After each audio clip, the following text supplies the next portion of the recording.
Welcome, everyone. My name is Raj Khera, and today we are going to be talking about mapping your B2B customer journey. Joining me today also is Richard Brasser, who's a partner in Carlton Richards, also former BCG, Boston Consulting Group partner. Richard, welcome to this discussion. It's great to be here. Looking forward to it. Yeah, and this is our part 2 discussion of a topic that we started talking about. We recently did a discussion on finding your ICP, your ideal client profile, and I'm going to put a link to that in the comments. So if anybody wants to take a look at that prior video, I've just posted the link. You can take a look at it there. And so today we're going to be talking about this really important topic of mapping the buyer journey, because people don't just wake up one day and say, okay, I'm ready to buy. That'd be nice, but there's a lot of things that happen ahead of time. And so here's just a quick snapshot of what a sample journey would look like. Not going to get too caught up in all of the details here. We will go into that in greater detail in just a moment. But I want to share what we're going to talk about today. We're going to help answer some of these really critical questions about asking yourself, what do you need to do to understand that buyer journey? What messages are going to resonate with your prospects? How do you figure those out? When should you interact with them? Where should you interact with them? How should you interact with them? What kind of processes warm you up? And then what does that journey look like through closing? And then we're going to end with what AI is doing and other technologies are doing to change this, and how it could be used in a meaningful way. And as we get started, I love this slide here because it's about sharpening your axe. And a lot of times as executives, sometimes we just want to dive in, start doing the work. But the thing is, that's not always the best approach. We really need to sharpen that axe so that you make sure you were cutting it right.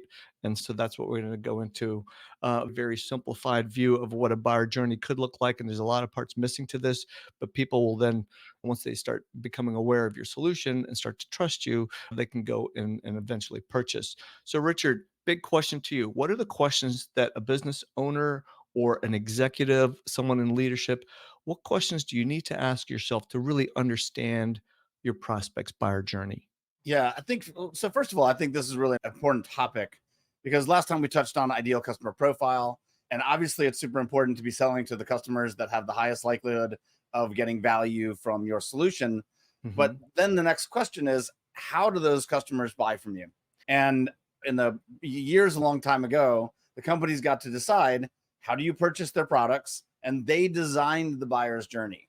That is totally not the case today. The Mm. customer is in charge, even in B2B, we still have a lot of companies that are resisting. But I think the most important thing to set the table is to really understand that you can't design the buyer's journey from your perspective and the needs of your organization or the capabilities of your sales organization. You have to design it based on the customer, what their needs are, when they're going to engage with you, what they're going to get out of the process, and how can you facilitate that process and that buying journey the best way possible. And I have a quick little story about how not to do it. And we've all felt this. I know every single person has this identical story. And I have a 16-year-old son. He just got his license. And so I needed to add him to our insurance. Like, as a 16-year-old male, it doubled the cost of my insurance. Mm. And so talk about a sale to where you have the lowest cost of sales possible. I'm calling you, telling you I want to spend twice as much money, a high AO. And so that should be so seamless. You should make that so easy. But what really happened? I called the insurance company. I got the automated queue. I had to choose from a list of options, none of which resonated with my need. I couldn't get out of it. I had to validate myself as a current customer. I couldn't get to a human. It literally, I called back 4 or 5 times. I even was cut off a couple times before finally getting to an agent and then getting transferred and then finally convincing them to take twice as much money. That's that terrible buyer's journey, Oh right? my gosh. And I've been through that. Also, my son is no longer 16, thank goodness. He's older, but we still cover it.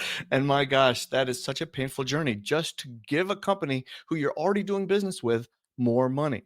totally. And And it you can shouldn't be see that way. what it is. Yeah. Their thought process is, oh, we have to filter these calls and segment them because if you're going to underwriting, that's different than going to liability or casualty, etc. That's great, but that's your problem. That's not the Mhm. customer's problem.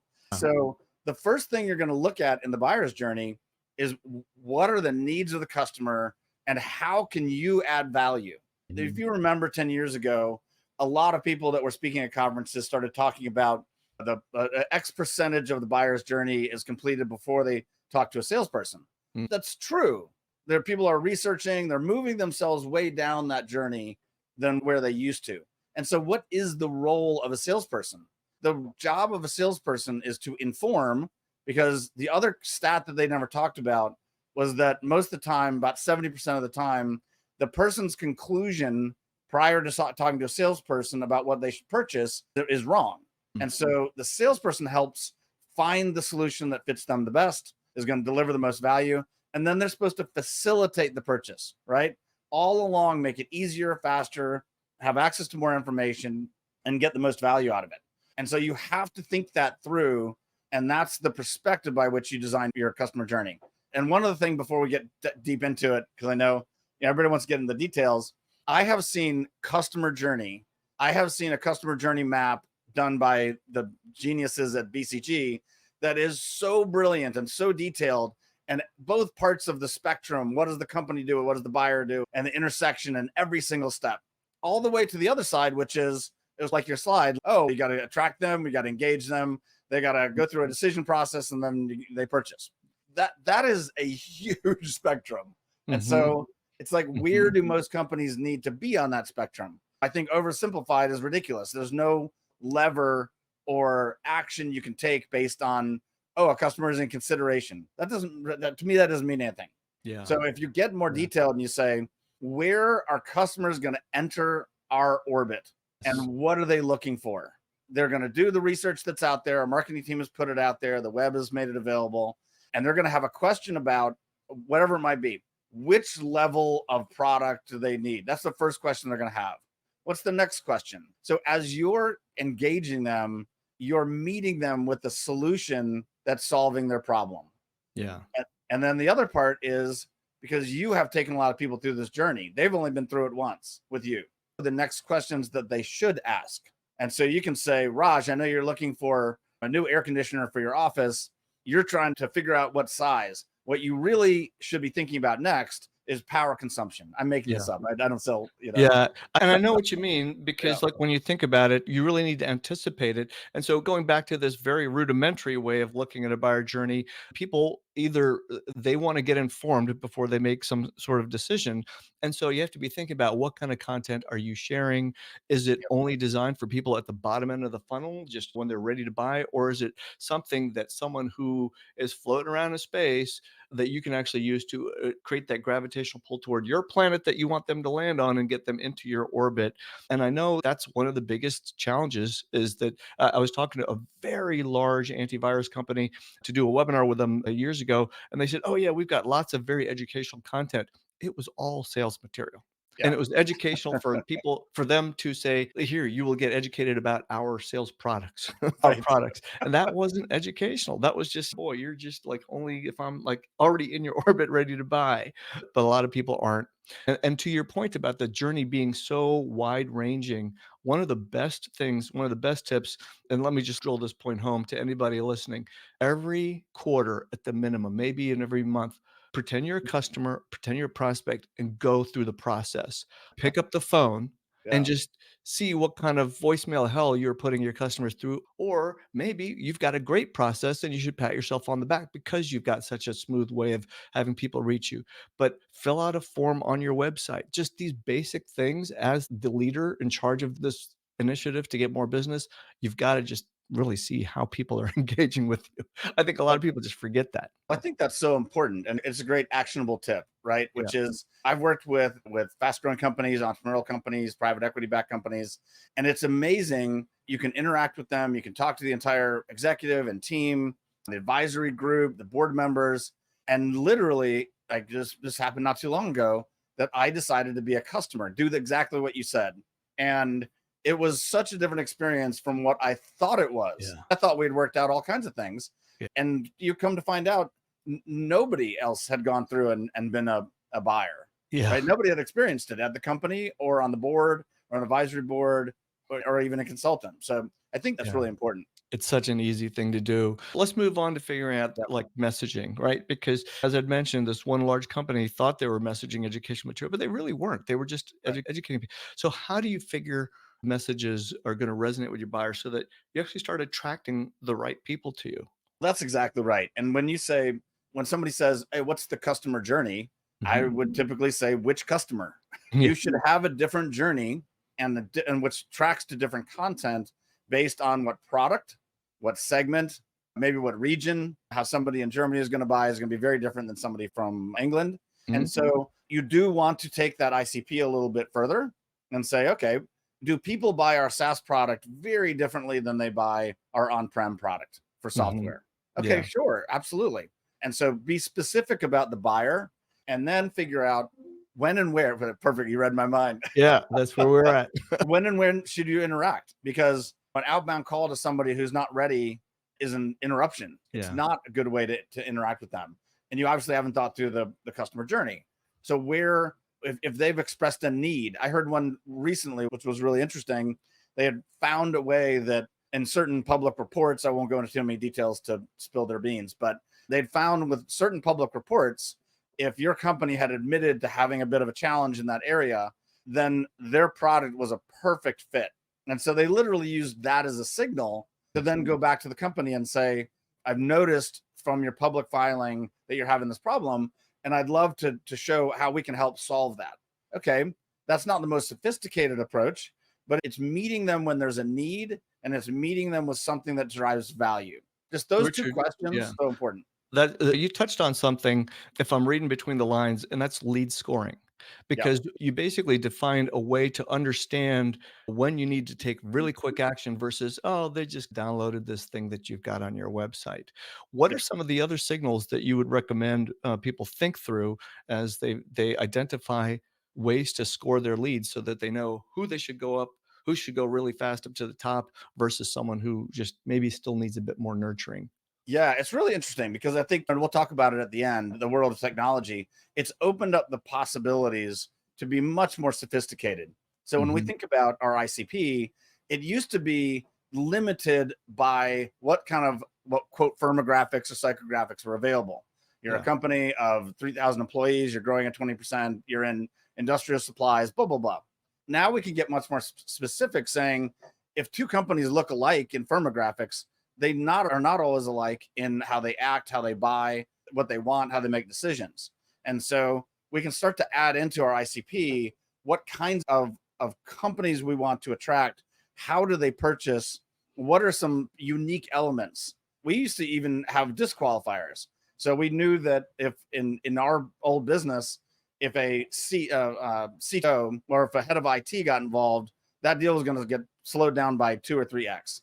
Huh. So we deprioritize it. And So you can think through that, and then AI and some of the analytical capabilities can provide the propensity modeling or kind of stack ranking your opportunities. So yeah. you're focusing on the most important ones and the most likely and most valuable ones first. Just doing that can literally have a 20 to 30% impact on conversion rate just by intelligently sorting your leads. And that also serves the purpose of the buyer because you find buyers that like your solution out of the box are Mhm. not going to be a huge cost to serve. They're going to be raving fans of your company. They're going to do a lot of referrals. Like those are the customers that we want. We've all had the customer Yeah. who's a total pain in the butt, cost a zillion dollars, was hard to sell, terrible to onboard, and all Well, he does is write bad reviews about you. So yeah, that's and kind of usually those are the ones that pay the least amount of money I've found. totally least margin, Like highest discount. Yeah. yeah, yeah, like literally, like the person that pays you $100 will ask you 1,000 questions before they give you $100. The one that you're spending, 50,000, 100,000, where do I send the check? It's like literally Yeah. that difference. I now focus just on the There you higher go. end ones, a lot easier to deal with. So you touched on this, how you should engage with people that connect with you, and this is obviously a very wide-ranging question because some of them might need a phone call right away, and other ones maybe just do a little bit more regular follow-up. But you said something really interesting, and that is you knew in one journey where if certain people started getting involved, that would slow the entire buying process down. What are some of those signals that you used to figure that out? Was it just prior data from past experience, or was there something else? Yeah, so that it's a really interesting question, and that's one of the things that's changed a lot. You'll see technology is threaded through our whole conversation.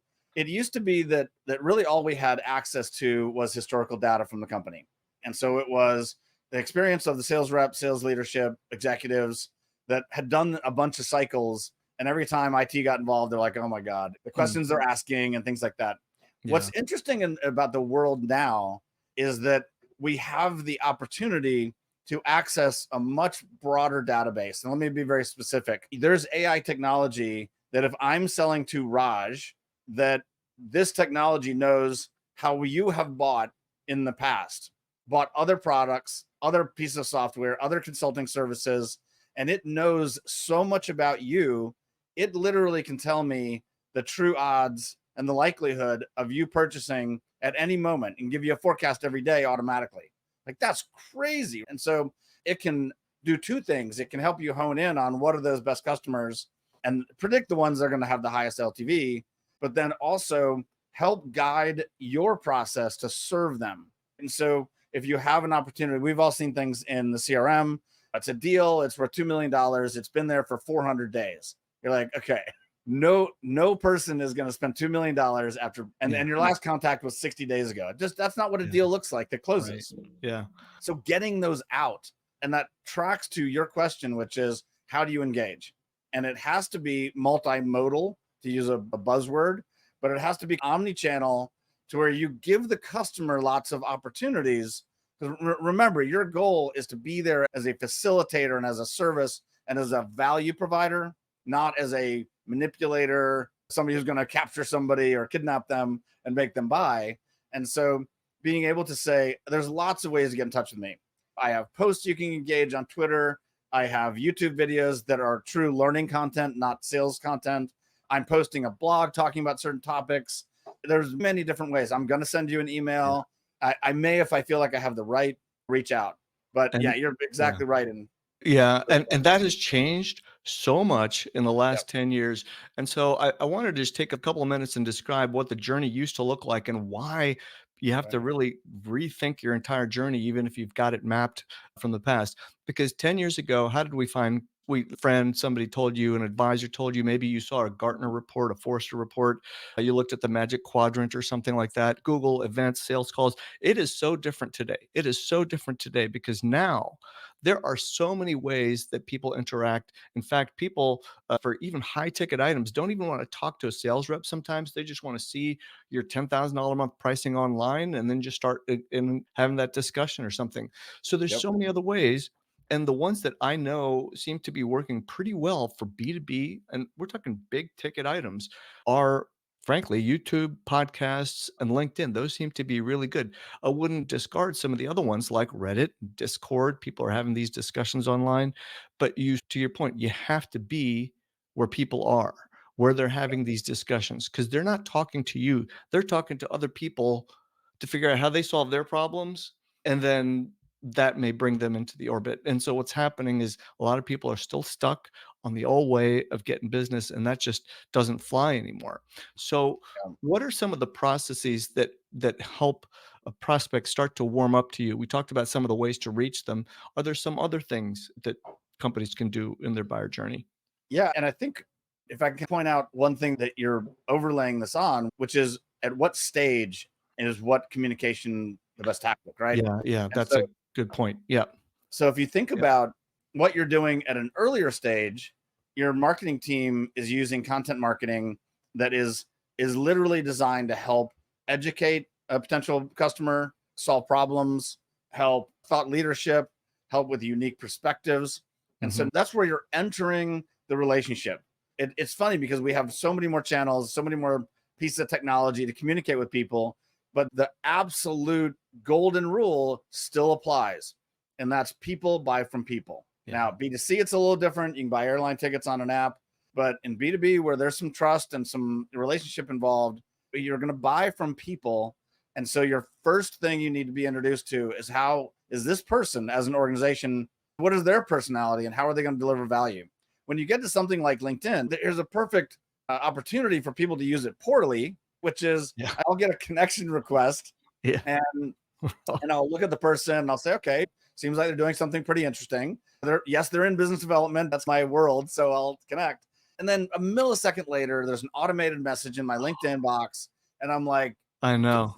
if I anybody's using automated in-mail messages, please stop. yeah, It is so disingenuous. yeah, Nobody can respond in 1 millisecond. We all know you're automating it. And And it's not appropriate time to be connecting with me out of the blue, And they're right? spoiling the party for everybody else. It's Totally. really it's I don't and sometimes it's not even people who are new sales reps. I think maybe they saw a webinar or read somewhere that this is how you should do it, and they Right. reach out, Right. and it is Yeah. the where I can't even imagine that they get responses from people who have deep pockets, I mean, Totally. nobody I know do that. So, Well, yeah. think of the opposite, right? There's a thought leader. He's my newest favorite guy. And think of an approach. I saw a few of his posts on LinkedIn. I thought they were really smart. I thought they were really well done. And so I decided to take the next step. He provided plenty of opportunities in his Mhm. post. I have a blog. I have a video podcast. I have stuff online. I have a website. So I decided where I wanted to go. I said, Yeah. okay, I would love to go look at his blog. His blog topics were really quite interesting. And then I was like, I want to see his website. His website was really engaging and really informative. And I was getting value out of all of that. Now, Mhm. how much effort did that take on his part other than setting it up correctly? None. So he doesn't even know that he's got this burgeoning raving fan, Yeah. and I'm doing the work myself. The beginning of that real journey was I sent an email to him saying, I'm really impressed with what you're doing. I've been around the block a long time. I've seen a lot of it, and you stick out as one of the best I've ever seen. That's Mhm. the way to start a relationship. Like he's done Yeah. it. So Yeah. think through, how can you get that customer to take their journey? Like, how are you going to leave the breadcrumbs that I'm doing the right actions so that when I do contact you, like it's a great experience. That this is such a wonderful lead in to how you nurture that prospect Yep. from the beginning part of their journey all the way to closing. And I'm going to go back to this slide and we'll go into a little bit of more detail now. Again, this is really simplified. Some journeys are very long, very complex. The more expensive your product, the more nuances they're going to be. But I want to focus on a couple of key things in here. And Richard, you talked about you were self-educating just because they had all of their prongs out in so many different areas. Could have been a Yep. YouTube video, it could have been a LinkedIn social media post, it could have been you heard them on a podcast. And there's some podcasts I just listen to religiously on Yep. my afternoon walks.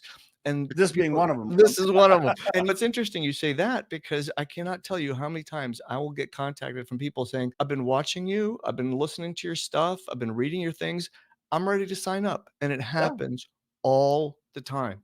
And people are looking for industry trends. What are ways to figure out pain points? If you're in IT security, like how do you prevent cyber attacks? What are the latest ones that you got to watch out for? So people will read ebooks, they'll listen to podcasts and all those kinds Right. of things.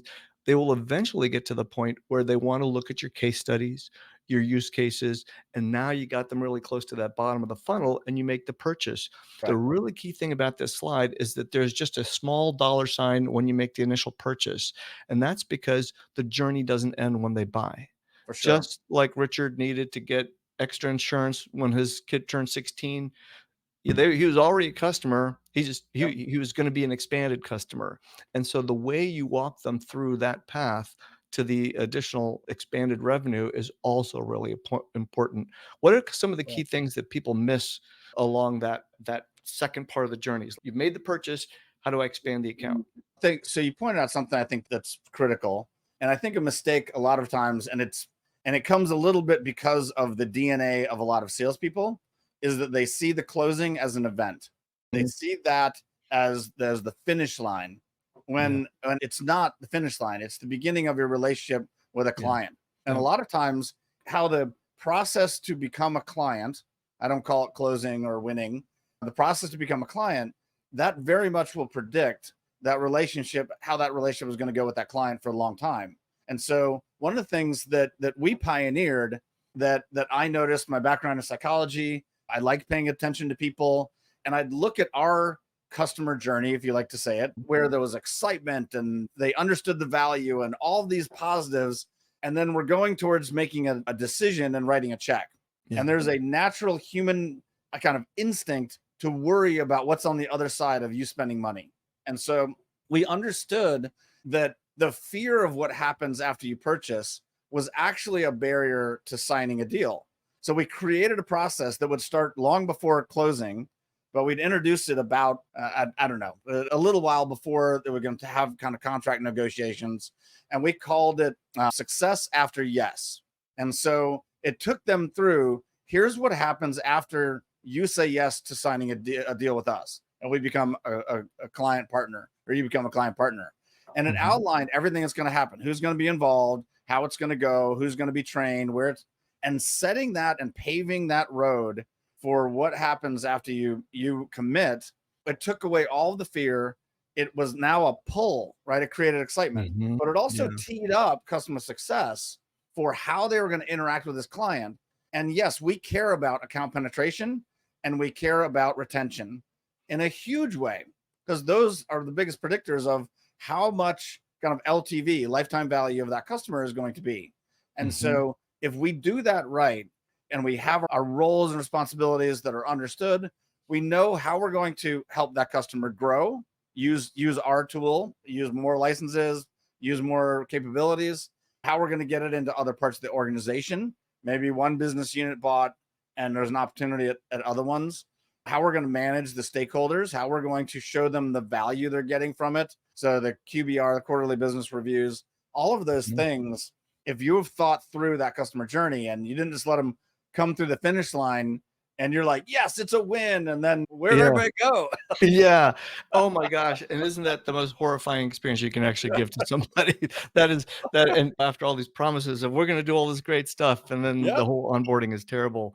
You touched on so many things in your comments just now, and that is really understanding the customer as a whole. So when you think about mapping the buyer journey, your insurance company didn't think to ask you ahead of time, "Hey, how many kids you have? How old are they?" And if they had asked you that literally 10 years ago, Yeah. they could keep track and saying, "Richard, you've got a kid coming up on 16, or if they're getting their license, we can help walk you through the process and proactively pull that money out of you, 100%. which you are so ready to give." That was just amazing. I know I used to do a lot of work with wealth data.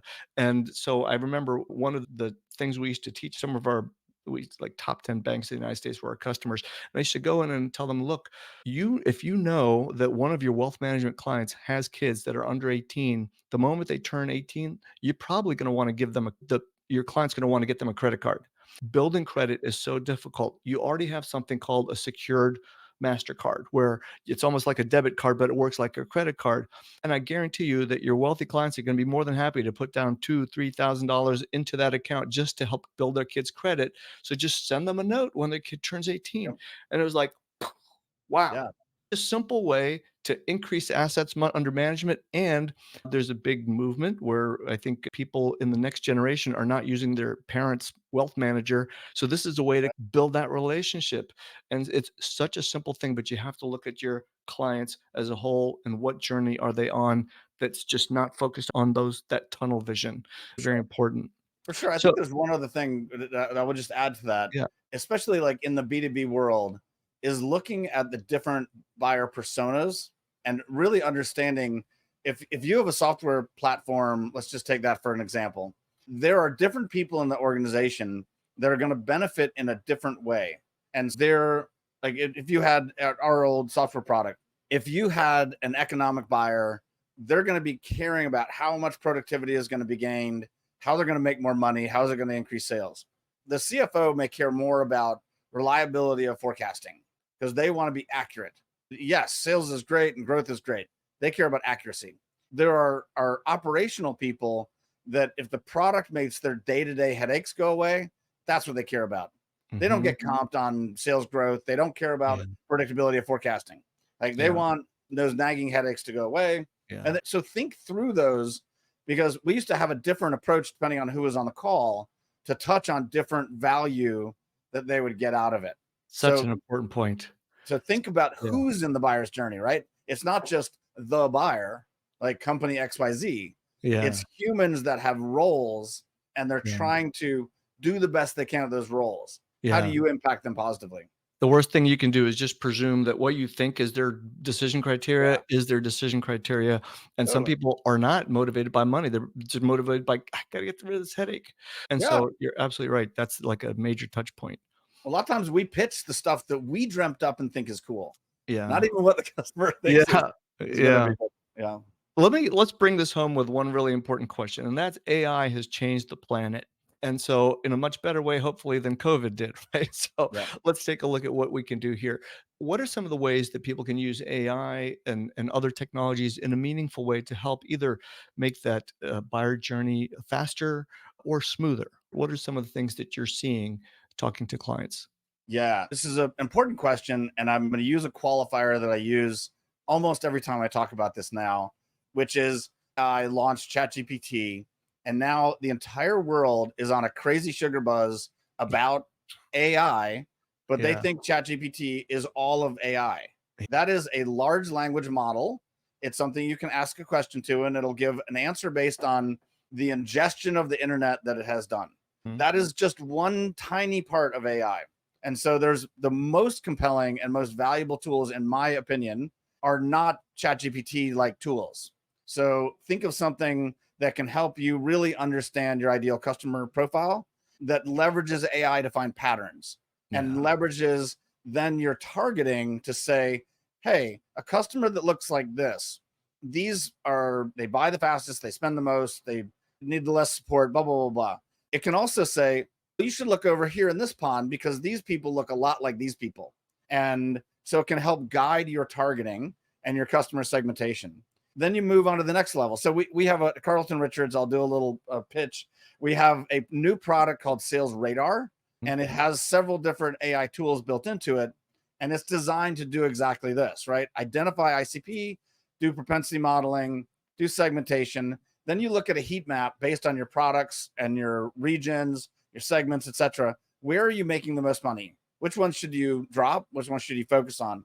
Then you're getting to an area called guided selling, to where there are tools that can look at everything in your sales process, figure out what are the odds of closing them, what actions do you need to take to enable you to beat those odds, how can you maximize the value, all the way up past the client engagement and sign on and customer success. Where are the opportunities? Like these things, and I think they're available. They're very sophisticated. I think the problem is that they're very difficult for a non-technical person to evaluate. And Mhm. so there are companies that I love that have great solutions that have fancy names, but some of them have launched a new forecasting tool that's AI. It's Mhm. not AI, but only the people that know AI can tell you that. Yeah. It's based on your historical data and it's a machine learning model, and it's not very exciting. You compare that to something that uses the largest database in the world to figure out how people are going to buy and the likelihood, those are different things. And so I think it's tough for people to evaluate. That's one of the other services that Carlton Richards aims to help people with, is evaluating technology. But it's a very exciting world. And I would look way past using ChatGPT for writing emails or writing your blog posts. And it's so, think of it this way, at least for ChatGPT, you will not engage customers by using ChatGPT, which averages out the information. So the process that AI does is it collects everything and then it delivers the most common answer. Think about the most common answer is not going to differentiate you and make you sound amazing. It's the outlier one that's a unique perspective that only you thought of and had a slant that was really cool. Right. Do Right. that stuff. Do the Yeah. stuff that AI can't return an answer on to attract your customers. That's a Yeah. great question to be asking yourself. Yeah, and then there's a lot of people who just are trying to get on the AI bandwagon and just say, "Okay, now we got AI," and it's a Right. simple integration with AI. yeah, got exactly, and I tell you, I know SEO pretty well, like, my Yeah. clients are constantly getting ranked page 1, top 5 of Google for some of the things we do, but we add such a human element to it because if you just go to ChatGPT and say, "Hey, write me a blog article on how to protect yourself from a cybersecurity attack," you're gonna get the same content that everybody else is getting, and actually this year on March 5th and just past this past weekend on May 4th, Google completely squashed all this AI content that's out there because it's not adding any value. And sites that just promote regurgitated content are not getting advanced in the rankings. And so there's ways to use AI in a very clever way. And that's what I guide my clients through. It's a great process because they're just like waking up in the morning saying, how did I'm number two on Google? Right. A really Yeah. important buying intent term. And that kind of stuff happens when you add your own and your insights and so on. So be mindful of the whole thing. Richard, this has been a really insightful conversation. I would encourage anyone who's tuning in or watching it on video to like, share, follow this. We will be back with additional content in the future. Richard and I really have a lot to share about how you grow your business and find out ways to penetrate the market in a deeper way. So, Richard, thanks again for joining me today, and hope to talk to you soon. Thank you. Thanks for being leader in the space and continuing to have all this great content. Thank you.